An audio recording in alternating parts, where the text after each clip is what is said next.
Welcome to Bridge by Words, the podcast where aspiring leaders connect with experienced politicians, gaining insights and inspiration for their own political journeys.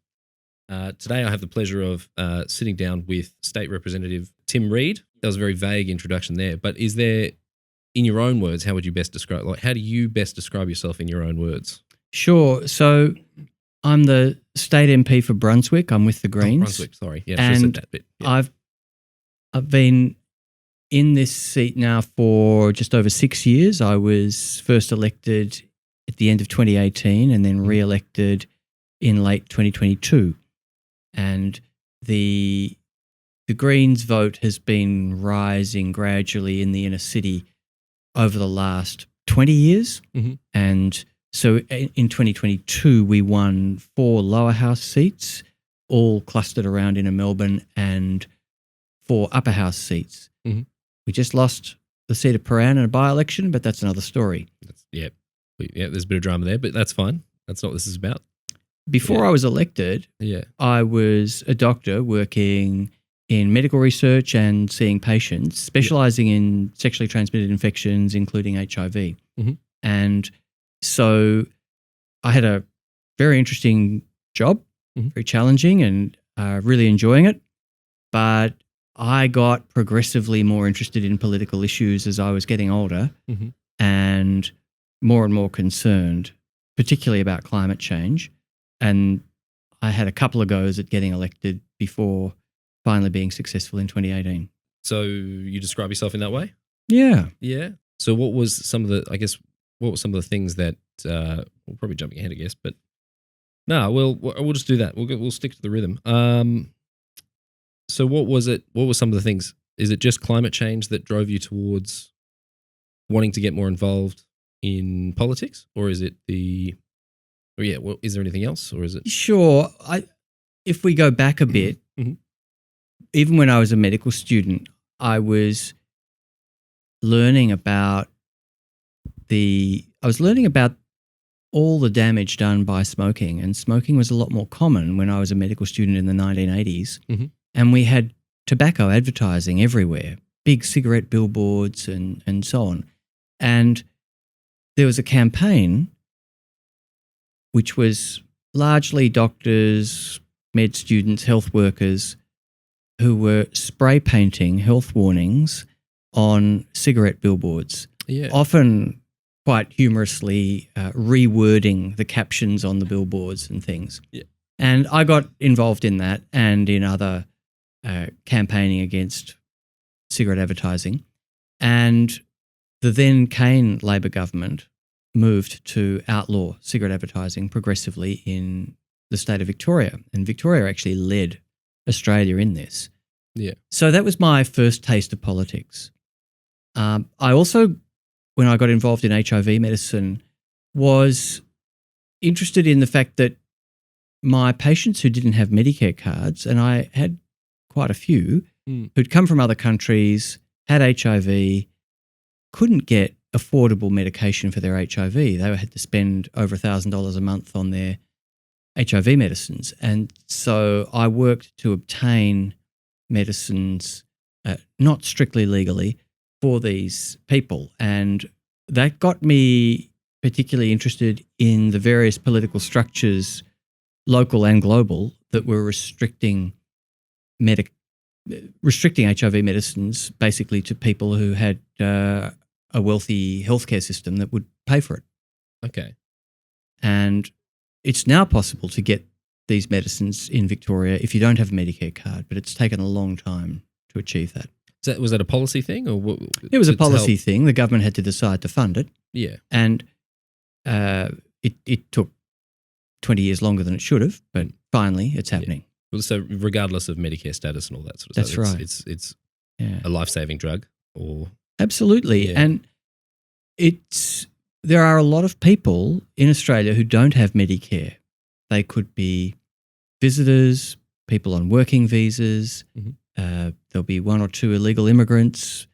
There's people who might be the spouse of someone who's out here on for a job. All kinds of reasons. And these people, some of them are working and earning good money. Many of them are working and not earning good money, and they don't have Medicare. And if they break their toe while making the bed, we do it all the time. A simple injury, Yeah. they have to cough up $500 to walk into the emergency department, or limp in that case. But the point is that healthcare is really expensive for people who don't have Medicare. A simple blood test can cost $100, and so on. And this has been an issue that concerned me for a long time. So health is that driving force, and as well as that sense of the community helps look after those within it, sort of thing. That's right. Exactly. That's a good point.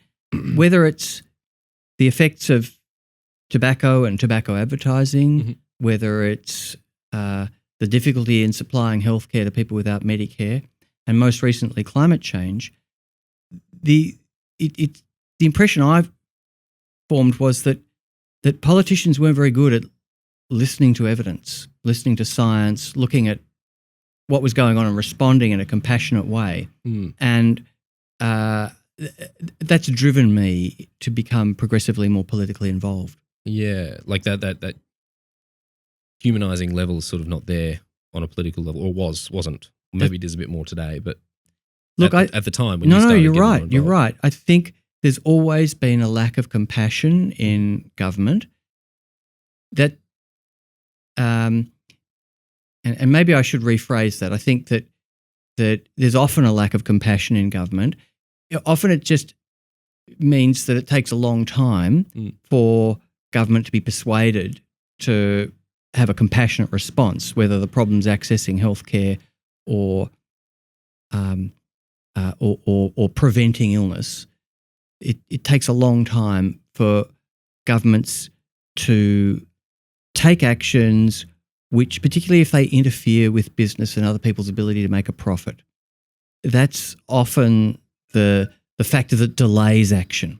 And so you've got evidence that requires the government to respond in a certain way, but you've got a vested interest somewhere, someone who stands to lose money. Yeah. And that's often the delaying factor, and that's why I could see the need for the Greens and for me to get involved. To try and bring some human elements back in and sort of maybe drown out those opposing interests that may be blocking certain care that should be there. Yeah. Yeah, okay. I like that. I can see your heart from here. So as you've already mentioned, politics can be tough in a way that you have a clear goal and obligation to your electorate and certain policies or certain things, for example, the health, that you really want to put forward and sort of make a change. Once you got in 2018, what were some of the biggest hurdles that you faced early on in your career?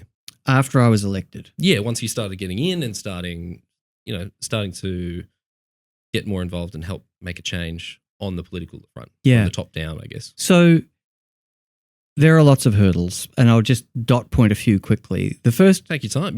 The first is that state politics, despite being very important to people's daily lives, tends to fly under the radar a fair bit. The newspaper always talks about federal politics, what's happening in Canberra, and who's going to be the next Prime Minister seems to be their number one obsession. But the laws that control our hospitals, our public transport and our roads, our schools, police and so on, are largely controlled by state government. Yes. And so state government's really important, but underreported. Local government, you could probably say the same, and the reporting there is atrocious. We've lost a lot of local papers, by the way. So I think that's a real crisis we have in political communications. But so that's one barrier. The other barrier is being in a non-government party, and particularly one that people are not used to seeing a third party in Parliament. So right now there's 54 or 55 Labor seats in Parliament, 88-seat lower house, 29 Liberal National Coalition and 3 Greens. Mhm. So it's hard to get our voices heard over the two-party system. The Labor controls the lower house completely, doesn't need anyone else's votes in the lower house where I sit. And as a result of that, we don't have any rights in the lower house. They don't let us have any rights. So, for example, no one can move a private member's bill in the Victorian lower house. That's quite unusual in the Westminster system. Really? There's no non-government business time, so we can't move a motion and get other MPs to vote on it. We can't, or a bill, or raise a topic.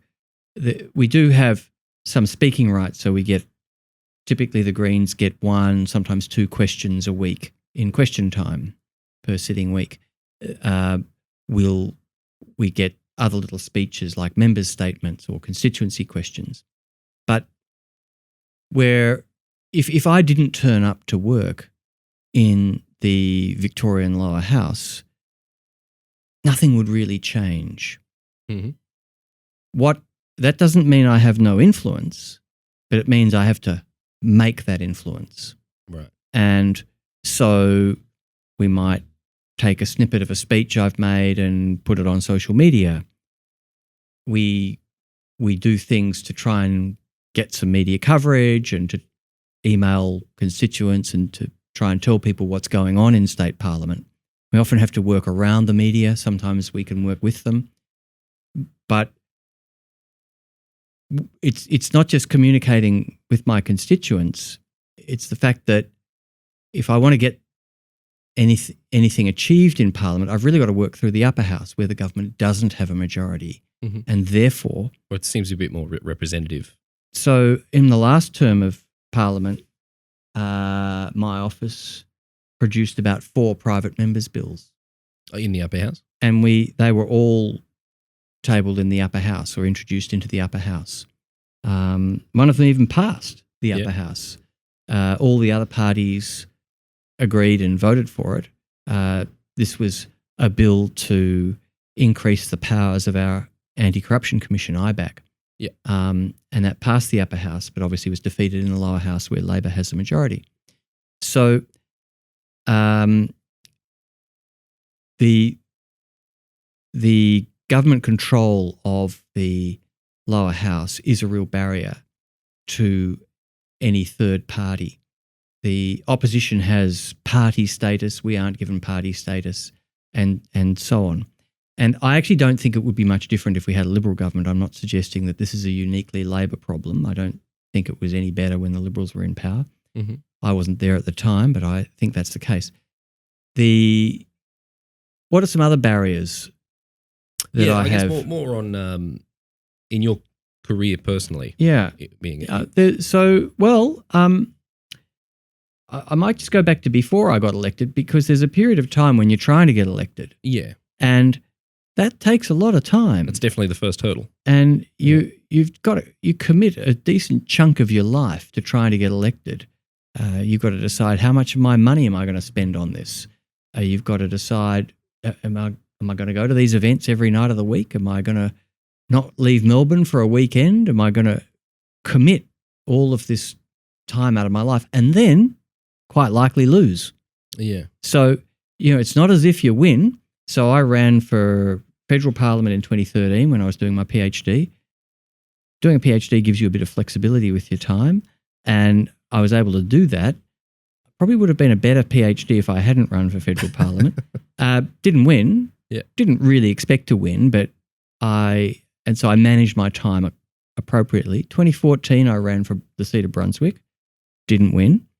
Again, I knew the odds were against me, but we gave it a much more serious go. And after that, I was in two minds as to whether to continue. And I knew I'd maybe had one more shot in me, and I went in 2018 and decided to commit more of me to it. And you have a conversation with yourself, like, how much am I going to do? What things can I sacrifice to try and... Yeah. Yeah. And I thought about it, and the way I thought about it was this.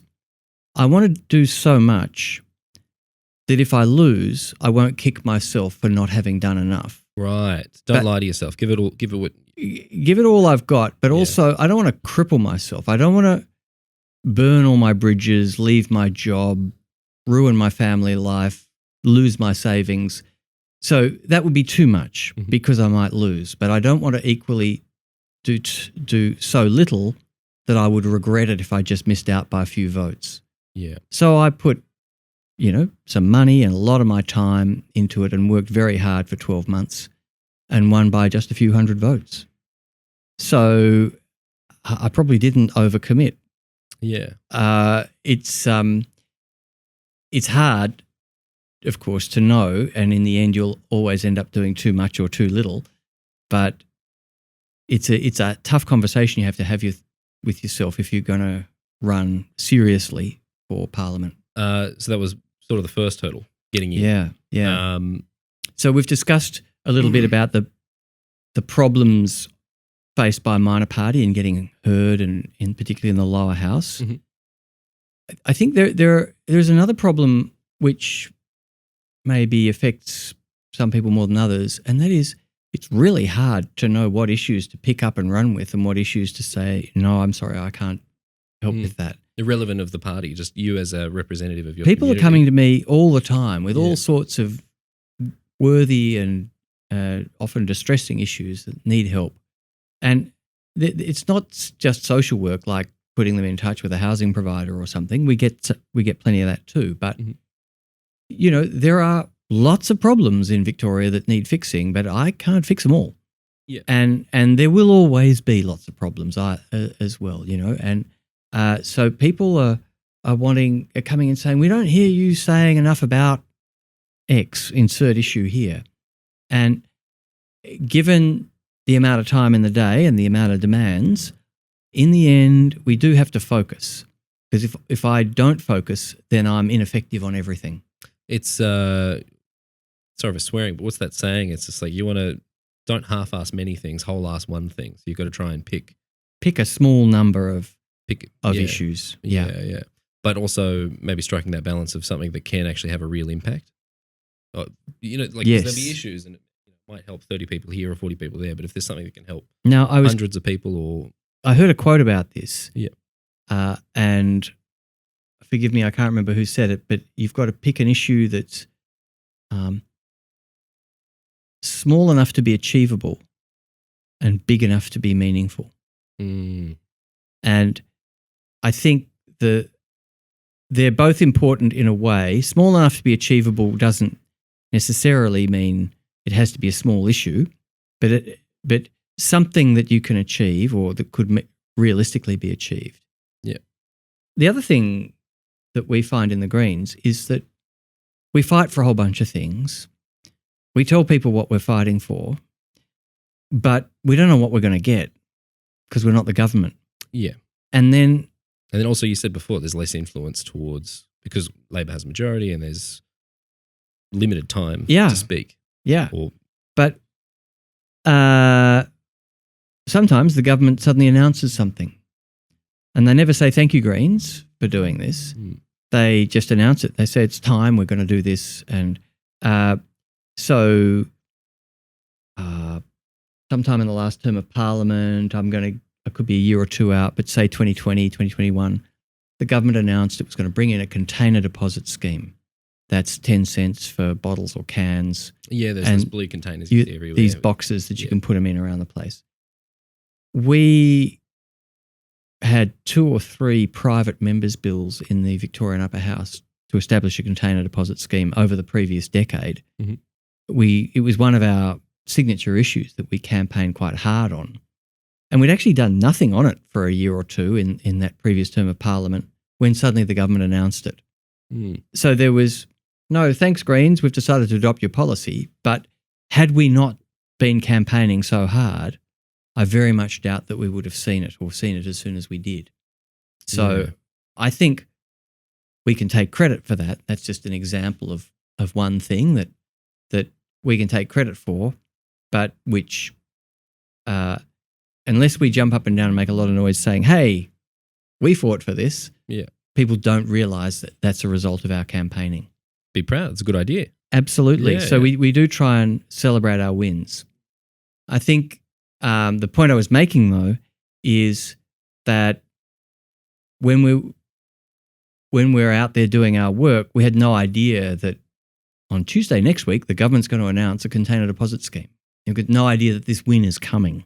Because there's no heads up from Rarely. Yeah. Rarely. And if there is, it's very short notice.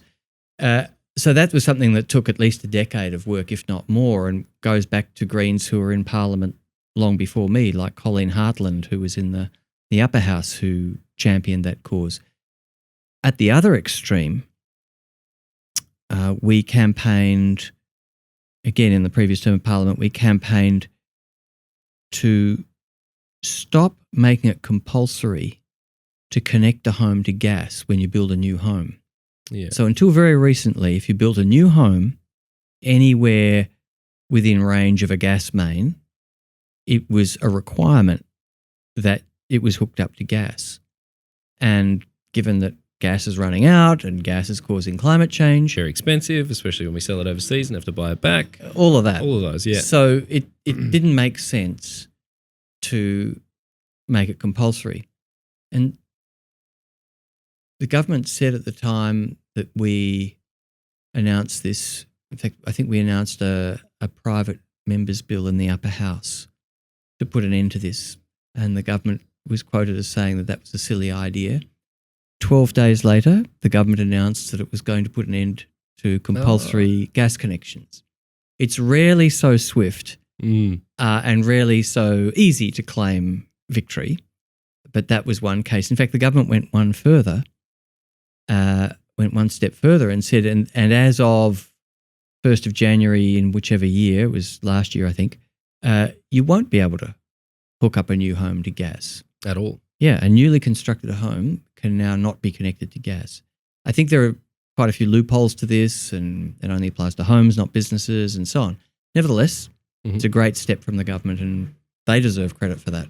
As a political party, that can be a bit of a hurdle. You come up with these things, and then sometimes they get poached, which can be frustrating. Well, yes, but in fact, getting poached is what we're all about, because that's our way of achieving goals. Trying to have that. You can be annoyed that it was taken, but you're glad that it has been implemented. That's right. Yeah. But there's no point getting annoyed because, let's face it, we're not the government, and it'll be a long time before we are. So the way we get our policies implemented is for them to be poached. So that sort of shows the impact that a minor party can have. Our policies are free to a good home. With all of these things that sort of happen and ideas getting stolen or not, or whatever it is, right? How did your perspective change from before being elected and put in and now after? Or being in for what, term and a bit? Yeah. So, how's your perspective changed? Well, from being on the outside now on the inside? Yeah. Well, one of the things that would strike anyone who's ever watched Question Time is how chaotic and rude it is. Childish. It's like a misbehaving room full of year 9 kids. Yeah. And I still feel embarrassed when you've got the consul from Turkey or the ambassador from somewhere in the audience watching Question Time, and the speaker acknowledges their presence and we all turn and smile Cheers at for them. being here, sort of thing, yeah. And then it's bedlam and people are calling each other all sorts of things, and there's interjections and carry on, and the speaker's forever calling for order, and it's pretty disgraceful, let's be honest. But, I think we should be even more worried if Question Time was orderly and demure and everyone was polite and careful and avoided offending each other, because I think it's only when you can get up and call the head of state a dimwit that you've got a really healthy democracy. Yeah. And I think we should be very suspicious about any democracy where people are too well behaved. And, it may not be a democracy in the way that we know it. So even though I remain appalled by behaviour in question time, and it really is shocking. I grudgingly admit that it might be a sign of the health of our democracy. And the other thing it's taken me a long time, longer than it should have probably, to realise is that when we walk out of question time where people have been abusing you, a second later they're stepping out of your way and smiling and, we're all queuing up for coffee together and being quite civil. Yeah. And so it's occurred to me that question time is really theatre, and people put on that sort of medieval theatrical paint and overact, and then they peel it all off when they step out of the room. Bittersweet or concerning that it's, healthy democracy. We're all arguing and there is bickering and you can call the opposition a buffhead, blah, blah, blah, blah. But then the second it's over and the doors are closed and everyone goes off, they're all chummy. Yeah. Was the perspective that changed? Like you had that idea? Yeah, I saw that from the first day, but it's taken me a long time to realise that it really is just political theatre that goes on. And to some extent, they believe what they're saying, but they also are often saying things with a bit of a half smile. So it's definitely important to take none of it personally. Yeah, okay. That's really important. That's probably a bit of advice. Don't take it to heart. Absolutely. Don't be disenchanted. Yeah. If you do have to develop a thick skin, and people will attack you if you raise your head in politics, and you don't actually have to run for elected office to come under attack. The thing that guarantees you'll be attacked is if you look like you might be getting in the way of someone making a profit. So if you're getting in the way of the fossil fuel industry or any other industry for that matter, then prepare to be attacked. We've seen countless evidence, especially in this country, that happens. Absolutely. Yeah, many governments have been dismantled because of it, at least on the gas front. Yeah, all right. So that was a bit of a shock then, the change, like the demeanour changing, the theatre, understanding that it's all for show. It's taken me a while to figure it out.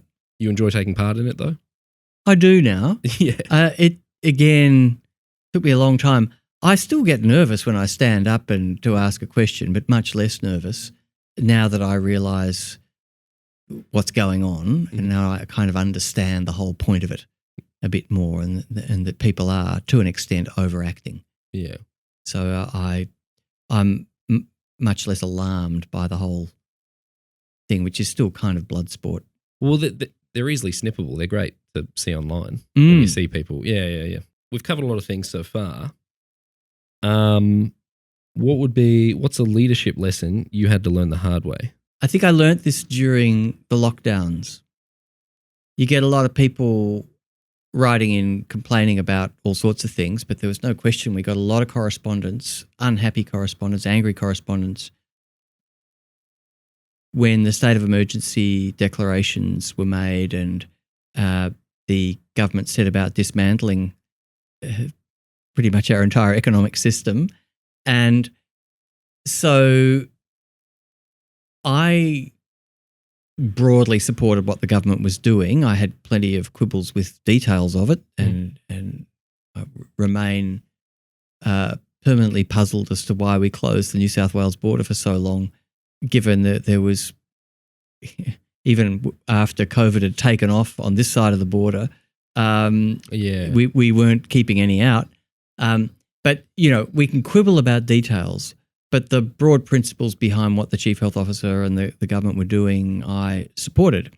And I would have people writing in complaining, and so I would be busy writing back. And I learned that a lot of people were just happy to be heard, and I didn't have to – it didn't make any difference if I 90% agreed with them or 90% disagreed with them in my response, or 100% disagreed with them.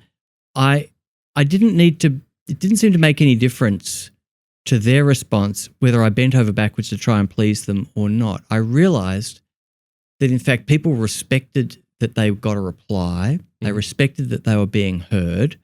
And sometimes I got a lot of respect for actually disagreeing with people and setting out my reasons.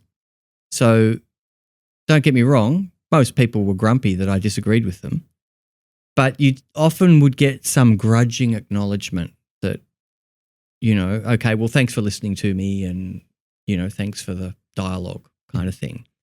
And sometimes people with whom I've had a disagreement, whether it was over pandemic declarations or something else, will come back and say, you might remember me, we had an email exchange about X. Now, can you help me with this thing? Blah, blah, blah. So it's what I've learned is that you often win respect, or perhaps are more likely to win respect by sticking up for what you believe in. Standing your ground and Standing being sure your of ground. yourself. Rather than just bending over backwards to try and please everybody. Yeah, don't be agreeable. That's right. It was funny, in medicine, when you would say to a patient, I'm sorry, but I'm not giving you a third prescription for sleeping pills this month, and they would storm out of your office, sometimes you'd see them again sometime, often a long time later, and they'd come back and say, oh, look, I'm really sick now. I needed to come and see a real doctor. So they, didn't necessarily respect the doctors who gave them whatever they wanted whenever they wanted. Yeah, okay. So that was, and I don't know, I think that the two issues are similar. So that is the lesson. I think make sure people feel heard. Stick to your guns. Make sure people feel heard. And when you disagree, give your reasons and thank them for getting in touch. But don't feel obliged to change your position just to suit them or to suit the majority. Mm-hmm. I think there are times when, if you listen carefully, you might decide you're wrong. That's different. Yeah, that's a whole other. But it's important at times to stand your ground and don't expect that will necessarily cost you politically. I see it as shows that you're not spineless and you're not able to just be easily swayed which way. Yeah? Yeah, I think so. I think a lot of people, if you think about politicians who've become successful, I think sometimes people will vote for someone sometimes people will vote for someone because they've shown that they'll fight for an issue, even if that's not an issue that's of any concern mm-hmm. to that particular voter. I think Nick Xenophon got a lot of respect and Andrew Wilkie got a lot of respect, both of them, for taking a very principled and strong stance against gambling promotion. Yeah. And yet most of the people who voted for them probably didn't have gambling as their number one issue. That probably comes back to having an issue picked and sticking to it, and in some cases, or at least for the Andrew Wilkie example, yeah. Yeah. Yeah. Looking at where you are today, how do you define success in your political career? So for me, politics is about outcomes. And we mentioned before talking about having our policies poached. I define success as when the government announces something that we've been talking about for a while. If something's on our policy platform and not on the government's policy platform, and then suddenly the government's enacting it, then that's a win. So that's success, obviously. There's also success at the ballot box. So I want to see more Greens elected. But we'll take the outcomes. If in the end the Greens don't win more votes, but we're driving the policy agenda, we're doing okay. Sorry, that seems more on like the party front, but you personally, to try and make you a bit more, personable and yeah. I sometimes you get a feeling from an interaction with someone that, oh gosh, this person's actually paying attention to what we're doing. Mm-hmm. I'm under no illusions. Most people out there don't know who I am or what I do. And there are a lot of people who are a bit half confused and are not sure if I'm state, federal, or local. And but then now and again, someone comes up and you have this warm interaction and they've noticed something you've done or said, or, oh, you won't remember me, but you did something to help my sister, 2 years ago or whatever, that kind of thing. And that really is nice. In fact, again, going back to lockdown, we had a lot of people struggling to get across a state border, or being separated from their families. Exactly. I moved house during the lockdowns. So trying to go to funerals. I get all those things. Yeah. And so there were a lot of opportunities there to help people, and we did, and people were very grateful. Mm-hmm. So people come to us with, again, particular policy issues, and I mentioned earlier about how hard it is to decide which ones to pick up, but people are grateful when we pick up their issue and try and work with it. I'll just give you a little example. Mm-hmm. There's an owners corporation nearby in an apartment complex which has this system of fining residents for the most minor offences in inverted commas, by the way. Yeah. And they have to pay these fines of $800 in one case, $1,000 in another case. And it's ridiculous. Both of these cases were things that there should be no fine at all. It's not that the fine's too high, that they shouldn't be fined at all. And so we're writing letters to this owners corporation and asking them to explain what they're doing and so on. It's a bit too soon to be sure, but it looks like they're just kind of going quiet and not chasing the fines anymore. Mm-hmm. So there are times when we do things which aren't parliamentary or particularly political action, but it's just the local MPs asking embarrassing questions. We might stop this.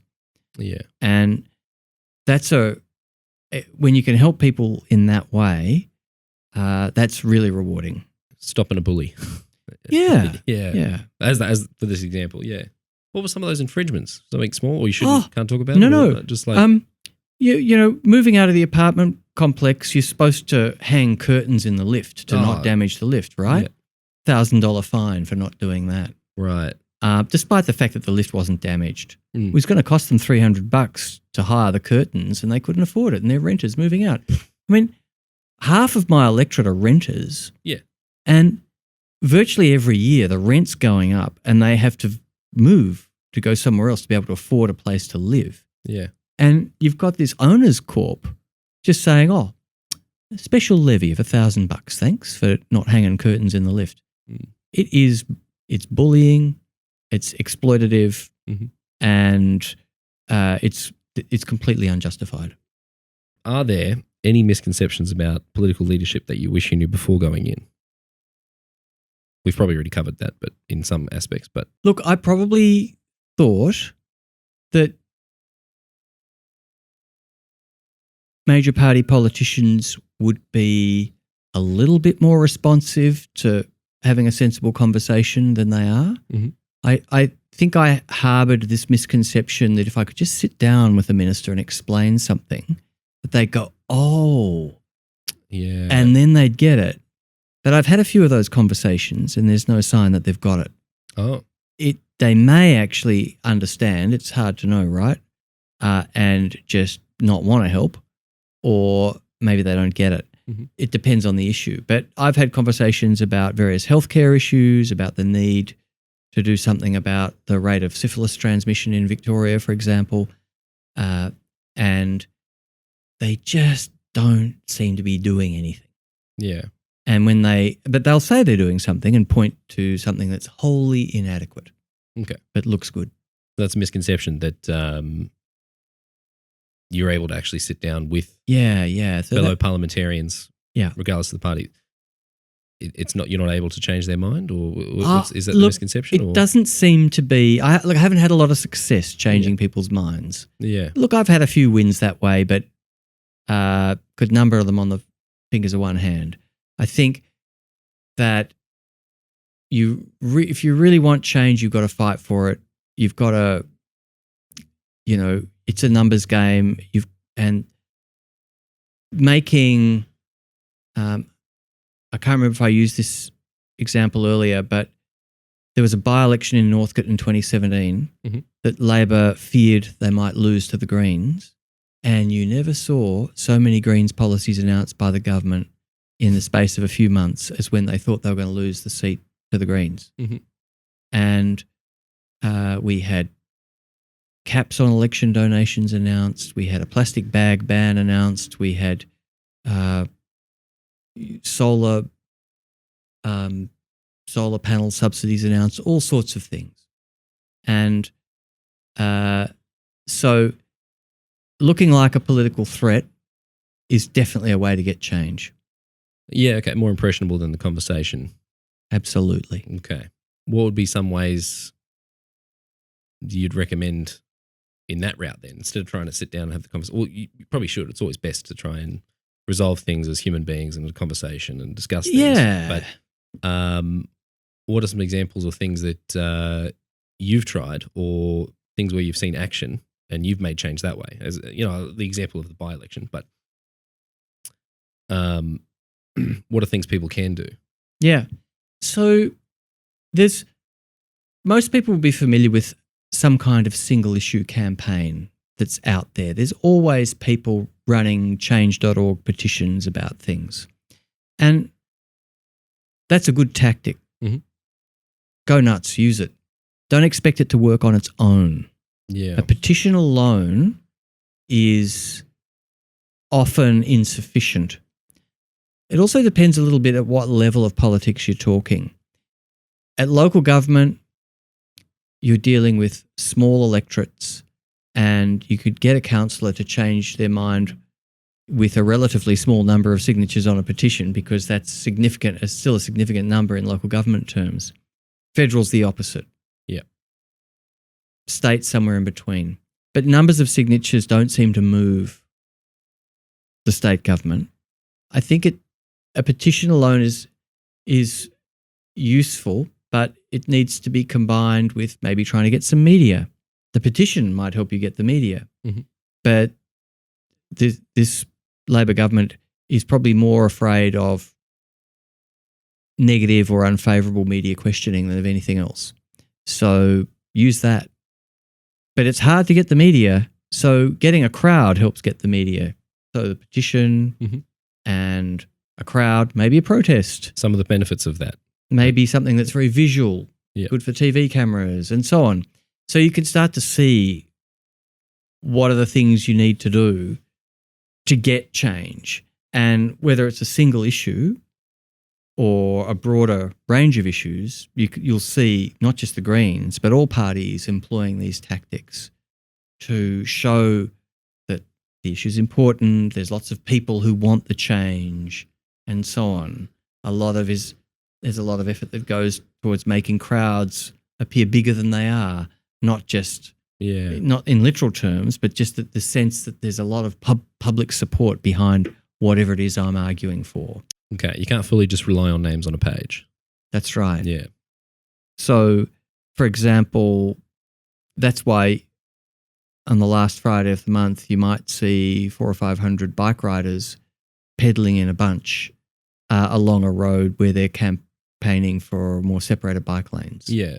Yeah, protest in a form. Get creative in a sense, or creativity that seems a bit better than creativity is where it's at. Yeah.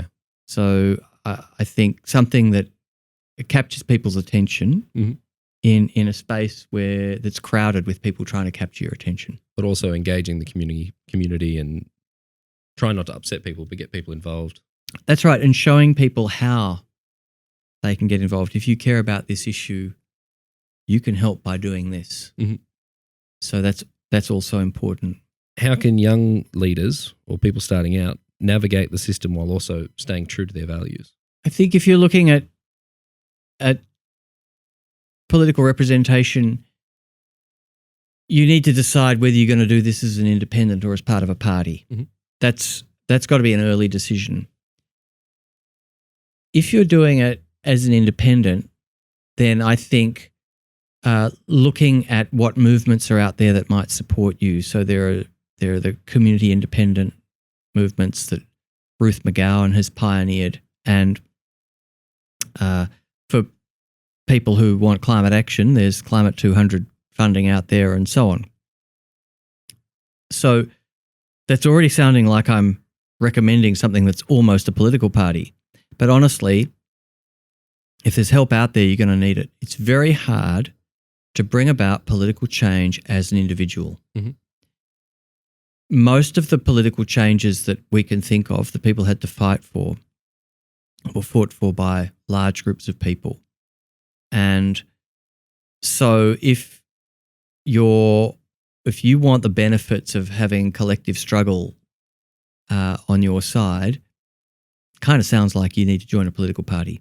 Yeah. And if you're going to join a political party, don't wait around for the perfect party to come to you, because there's no such thing. Political parties are necessarily a compromise of policies across, or rather that a large number of people have said, yeah, all right, I can live with this. Yeah, okay. So if you get 4,000 people in a room, they're not all going to agree on every policy, but they might grudgingly by the end of the day say, all right, that list there, we can all live with that. None of them love every point on the page. Yeah. What I'm getting at is that whether you're a voter or whether you want to be a political leader and you're looking for a political party, you've got to choose the least worst political party, because the best political party isn't anywhere. Yeah. It's the least worst that you're looking for. Something that aligns most with most of your values and interests. Yeah. And okay. So it's easier to stay true if you're in the collective. And it can be really hard if you're really motivated by, say, animal justice, and you line up with the Animal Justice Party, but there's some really important issue that you disagree with them on. That's really difficult. Yeah. And I said animal justice, but it could equally be climate action and protection of native forests, and you gravitate towards the Greens, but I can guarantee there'll be something in the Greens platform you won't like. Yeah. And the question is, can you live with it? Because that's kind of a critical question before you get involved in a political party. Kind of sums up the whole political government apparatus in a whole. It's all just compromising. It is. But, and that is necessary. Yeah. You know, you can't avoid it. A lot of people, it's interesting, a lot of people don't study the list of policies of a party before they get involved or join. Mm-hmm. They get caught up in a campaign, like there's a great campaign going in this area for Samantha Ratnam to try and win the seat of Wills. Mm-hmm. And right now it looks like we're 6 to 8 weeks out from a federal election. And so it's going to be close. It's going to be it is an exciting campaign. There'll be a number of volunteers who are swept up in that who hopefully will join and remain with the Greens. But a lot of them have just got into the campaign often on the basis of one or two issues. Mm-hmm. And so that's often what draws people into politics. But then some people, when they get more involved, get disappointed when they discover something else about the party or whatever. And so it's really important, I think, that people do a bit of research, but also understand that every political party is going to be doing something you disagree with. Do the research, understand the party you're aligning yourself with. And also be prepared to be disappointed and to fight on regardless. Is it too forward if I would ask, you're a part of a political party apparatus, so is there anything in there that you don't agree with, or what compromises do you feel you've had to make? Yeah, in the Greens. Part of the Greens, yeah. Sure. If that's too forward, I'm sorry. No, it's a good question. Yeah. And it's a hard one to answer because over time, my opinions have shifted somewhat. So I joined the party because I was and I remain committed to action on climate change, and that's why I continue to turn up for work every day as an MP. I was less interested in, not particularly opposed to, but certainly less interested in the social justice policies of the Greens, but they've grown on me over time. Mm-hmm.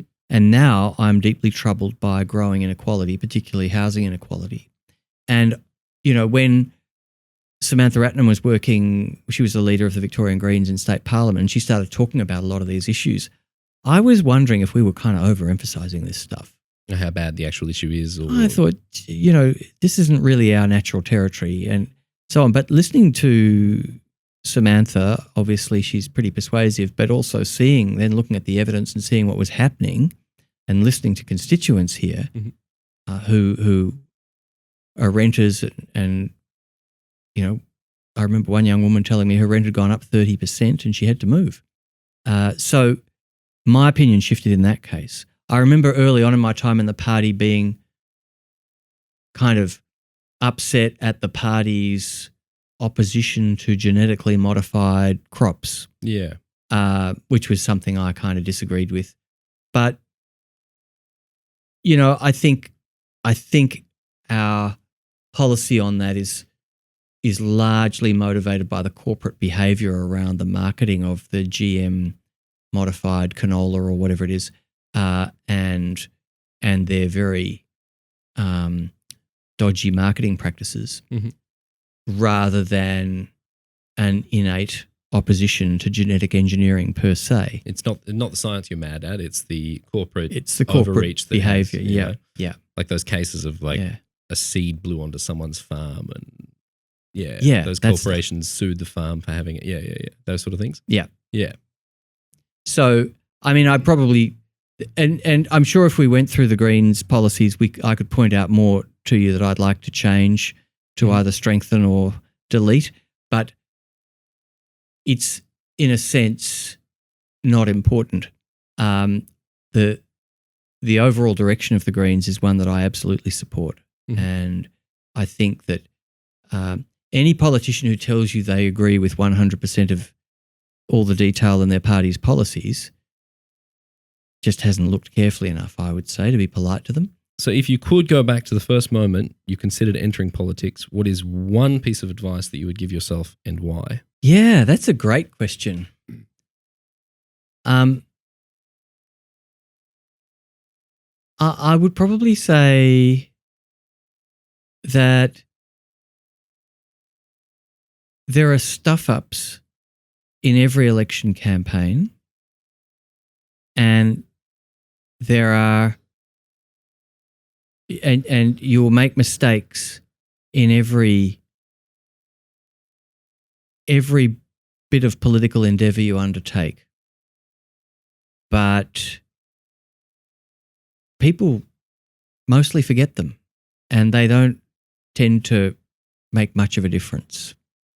And I remember a typo that crept into a leaflet in my 2013 campaign for Wills, where an enormous amount of money that we were going to bring in through new taxes, billion was changed to million. And this leaflet went into every letterbox in the electorate of 100,000 voters. I got one phone call about it. Yeah. Okay. I remember sweating about this. I was so embarrassed and upset, and very few, if anyone, noticed. So I think the important thing is don't sweat about the mistakes. Politics is full of them. We are human. And that's right. If people can see what your values are and what you're fighting for, then if they agree, they'll get on board. They can ignore the small mistakes, and if the overall message and yourself is true and clear. Quite. Thank you very much, Tim. I appreciate sitting down to talk to you. It's been a pleasure, Ethan. I do recommend everyone jump on his Instagram. It's pretty funny, some of it, and some of it's very informative. Is there anywhere else people should see what you're doing? I guess the shameful plug that they say. Yeah. I'm spending a lot less time on Twitter these days. Yes. I'm going off Elon. I still tweet occasionally when I feel I have to, but I'm spending less time there. I think Instagram's probably a good spot to look, or jump onto my website and sign up to get emails. We send out a newsletter every month or two. All right. So Instagram, sometimes Twitter, and the website. Yeah. Yeah. All right. Thank you again for your time. Thanks, Ethan.